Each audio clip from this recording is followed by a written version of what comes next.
Tonight's Split Screen is an argument about the future direction of 20th century music and presents two films which fundamentally disagree about the value of what is often called new music.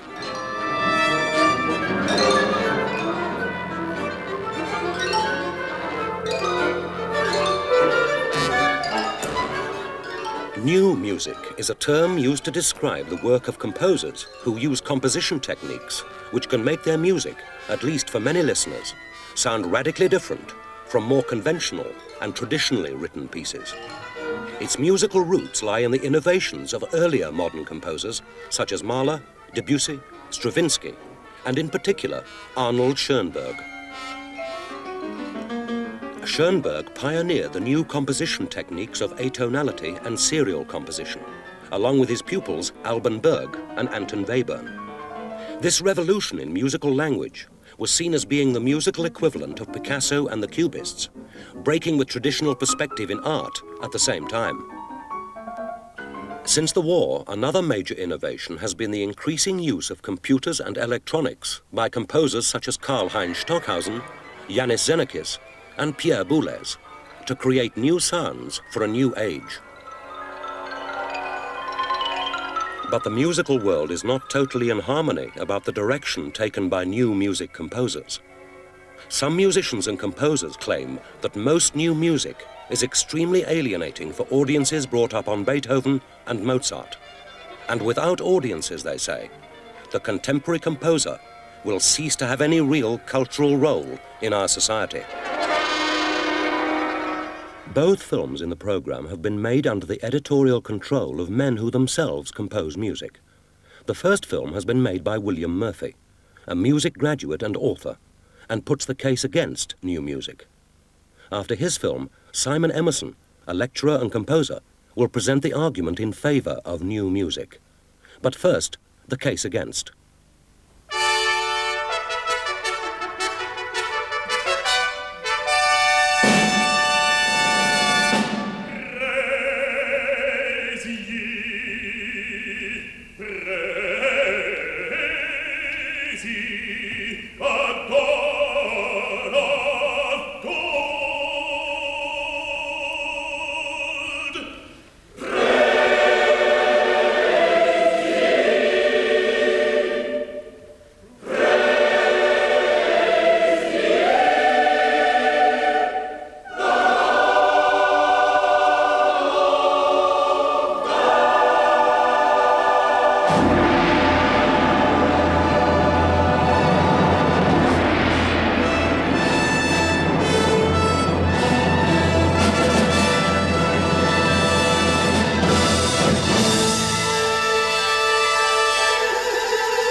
Not all modern music is like Belshazzar's Feast, a 20th century masterpiece with the audience appeal of the Cup final.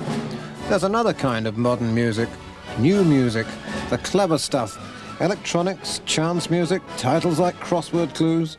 This sounds very exciting, but new music seems to have the audience appeal of bubonic plague.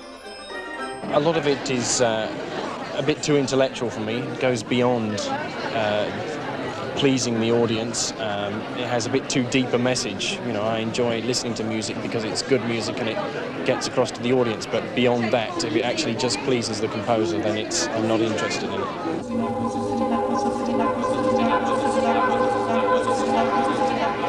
I don't like modern music. I don't find it user-friendly. I don't really understand it.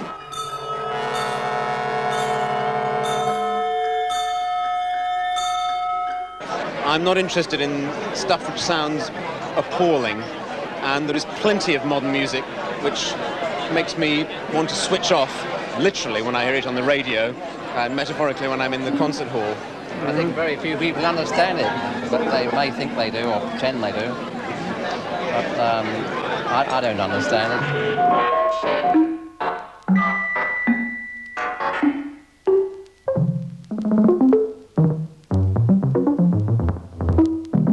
What's wrong with contemporary music?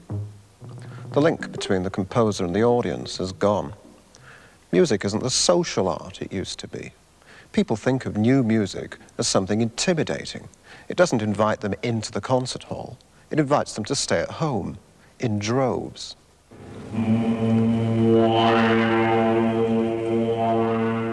Here's Karl-Heinz Stockhausen's Stimmung.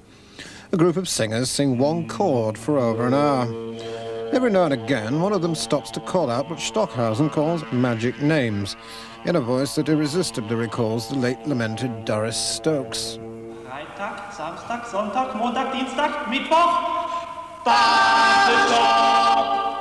I certainly wouldn't come to any programme that features Stockhausen or one of the more modern composers. I can get about as far as Bartók and Stravinsky, and I can cope with that, but I think that the more modern electronic stuff is really not for me. It hasn't always been like this. Look at the radio music output of, say, 40 years ago. There's no shortage of modern music. Moran, Vaughan Williams, the young Benjamin Britten. Obviously, there wasn't much of an audience resistance problem then.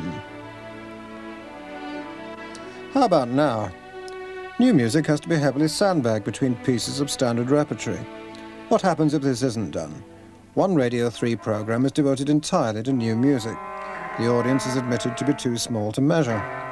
The audience research that was done showed that 46% of the listeners turned off during their most popular broadcast. Composers who are writing music of a rather esoteric kind feel they're rejected, their audience doesn't understand them, so they form themselves into small groups and become more esoteric, and so they put their audiences still more off. And therefore, the contemporary composer, particularly in this country, doesn't seem to have a function really that he can usefully perform. And this I find very disturbing, because one important part of composing, I think, is communicating. All through the ages, composers have always faced hostile criticism. But in our own time, something very strange has happened. Many people would say that they don't just dislike what they're hearing, they'd say it wasn't music at all. What does new music guru Pierre Boulez have to say? It was like Descartes, cogito ergo sum. I momentarily suppressed inheritance. I started from the fact that I was thinking and went on to construct a musical language from scratch. Look at that one way, and it's a bold statement of artistic freedom for the composer. Look at it another, and it's someone telling you to junk 2,000 years of musical history and think as you're told. We are the masters now. History isn't just bunk, it's over. And it isn't just the audience that's suffering. When an orchestra gets sent over the top with a new work, they often wind up wondering why they signed up in the first place. Sometimes frustrations come when it's difficult to know what the composer actually wants. I've always been struck how much the players want to actually get it right and do what the composer is having in mind, but sometimes it's very difficult to decipher what they actually mean.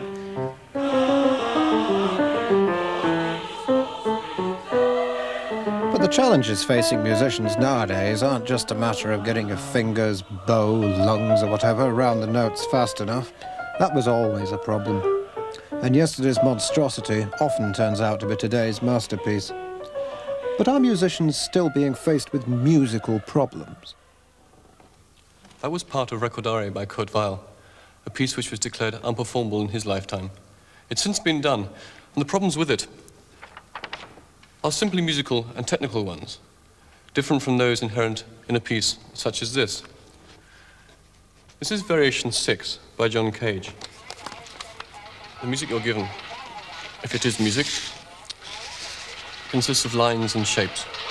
And when you try and start rehearsing a piece like this, you have to yourself work out what on earth is going on. And frankly, with this one, I wouldn't know where to start.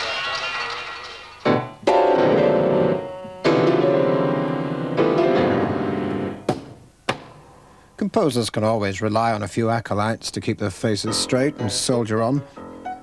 We're often told that new music is for young people, pure souls without prejudice. But this attempt to hijack the generation gap doesn't always come off. At the college we were at, they did a series of 20th century concerts like Messiaen and Janacek and things, and the only people that actually went to the concerts were the music students and about 5 or 6 other people. All we need to do, apparently, is educate the audience. But you don't need 2 degrees in music to understand Walton. For most people, the language of modern music has become unrecognizable. Here's one of the reasons. Arnold Schoenberg gave the world the 12-note technique. You arrange the 12 notes of the scale into a row. You then turn the row back to front, upside down and back to front. You use these shapes to knit your music. It's called serialism. If you're a genius, you can make something of this. If you're not, it's painting by numbers, but it's now the orthodoxy. The great danger, I think, in its widespread application is that a lot of composers, when they start, feel this is the only way they can proceed. This is the great high road to compositional achievement and compositional success. Here's another high road to compositional success. On with your white coat and into the lab. Benjamin Britten was worried about exactly this in the 1960s. He may find himself writing more and more for machines, in conditions dictated by machines, and not by humanity. This is a machine which is designed solely for the purpose of creating any imaginable sound, or I should say, for electronically creating any imaginable sound that the operator, preferably the composer, knows how to specify. And he must specify it in a kind of detail that has never been possible or necessary before.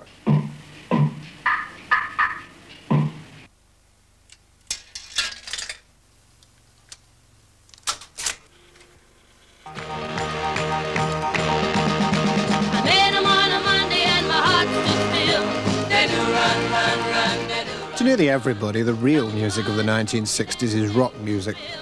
How can it be that Phil Spector's Wall of Sound has lasted better than Ilhan Mimaroğlu's Agony? Never heard of it? Of course you haven't. But Agony was supposed to be one of the key works of electronic music.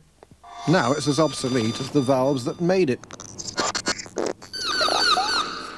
Officially, we're now in the post-serial age, but this often turns out to mean that the music has been written using even more mathematical techniques and computers.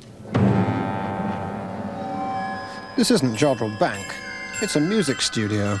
Or, no kidding, this is the word they use, a workstation. Goodbye, Stravinsky. Hello, Quatermass. Now music is a science. There's certainly some very radical changes needed.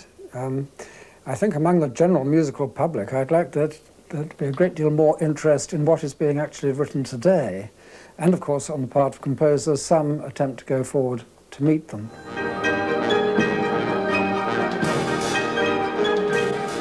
One such attempt is minimalism, endless repetitions of common chords and simple patterns.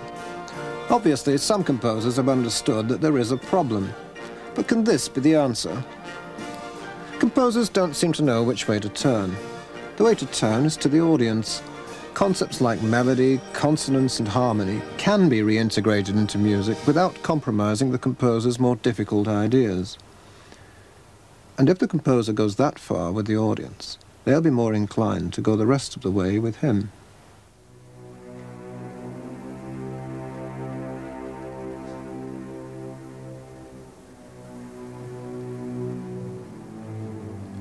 Albert Einstein said, "I can only see so far because I stand on the shoulders of giants." It's the same with music. Music isn't some sort of natural phenomenon. We built it. It's like a language. You can't just throw away 2,000 years of linguistic development and expect to be understood.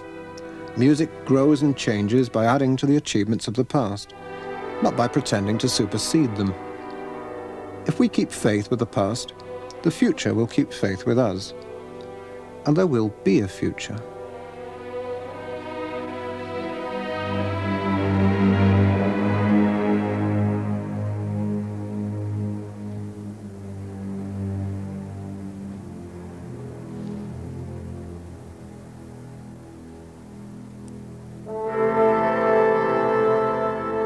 That was the film presenting the case against new music. The second film of equal length has been made by Simon Emerson, who composes mainly electronic music and lectures at the City University of London. His film argues the case for new music and ends tonight's programme, leaving you to draw your own conclusions about the merits of the two arguments.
There have always been a bewildering variety of styles of music throughout the world.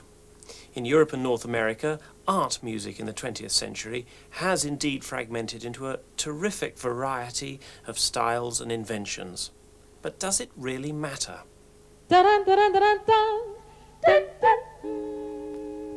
Uomo ha un centro, chi le sex en mesoen lus.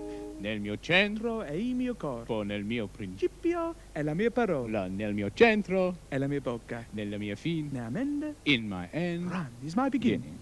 Down du morceau, par le pied, par la nuss, nella mia fine ne va das Wort, in my end is my music, ette conne ronne.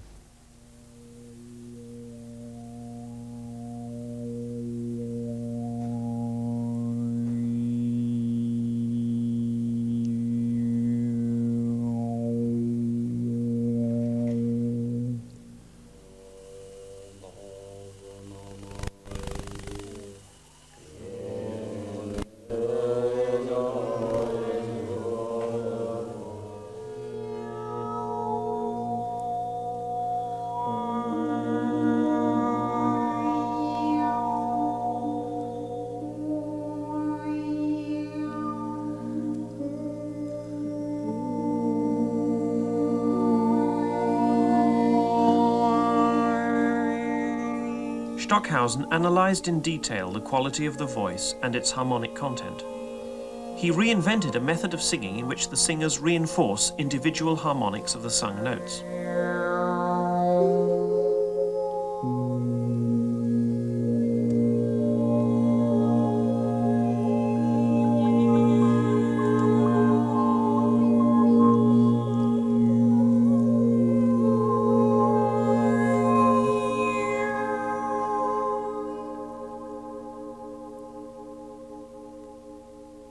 All such musics are experimental.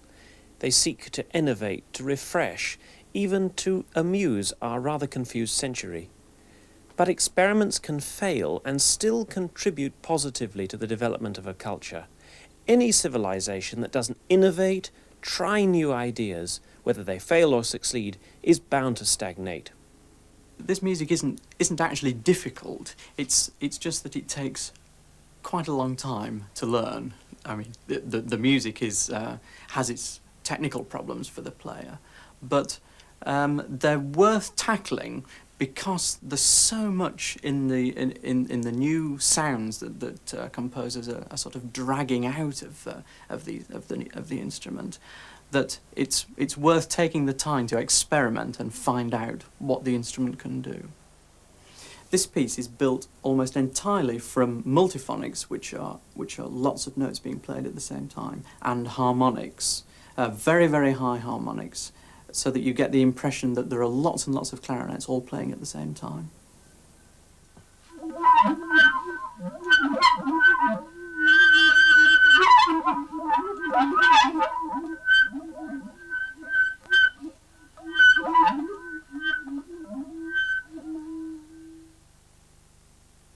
This piece, which is traditionally notated and uses traditional and familiar phrases in it, still uses a lot of the new techniques and a lot of very unusual sounds.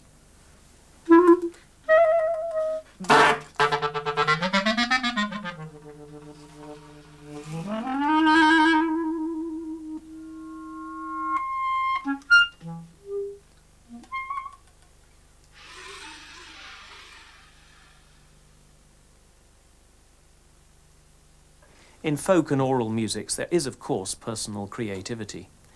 In so-called Western art music, we've seen a move from relatively common languages in the 16th, 17th century, through personal languages in the 19th century, through to almost private languages in the 20th century.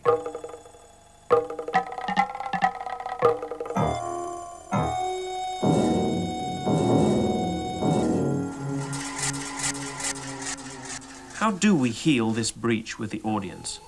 Not by composers going back to old ideas. In the past, universities and colleges have often used very rigid methods of teaching composition, whether classical harmony and counterpoint or their modern serial equivalents. Today we see a much more open approach to style and idea. Which voice are you using there? I'm using a little repeated note from the nut of the guitar, and and also I'm using that sample of a metal spool winding down. Yep. So I'm triggering it from the 6th string, combining it with this. Yes. You've got several separate voices there, haven't you? That's right. On the 6th, I have the sound of a metal spool falling to the floor and slowing down. On 5, I have the same sound but tuned up. So I've been through my tuning here and adjusted so that that's going to sound much higher than it would normally. Then that's actually a pencil striking the nut of a guitar, and I have looped it. I put it onto that string pitch, and that's a bongos.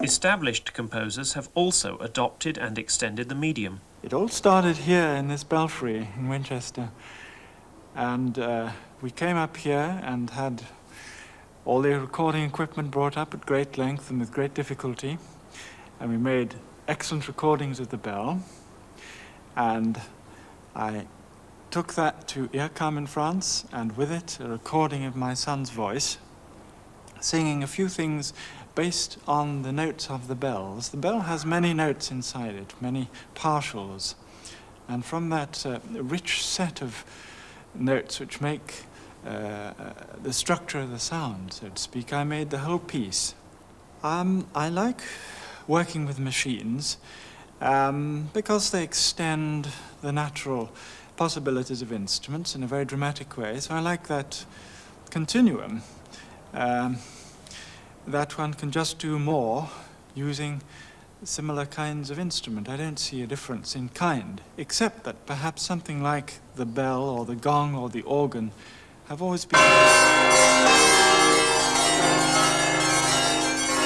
We've always worked with machines, we always will, and the great excitement about working with electronics in this new age is that it makes all sorts of new things possible. The horizons are infinite. It's like taking a microscope to a sound and suddenly discovering a new universe.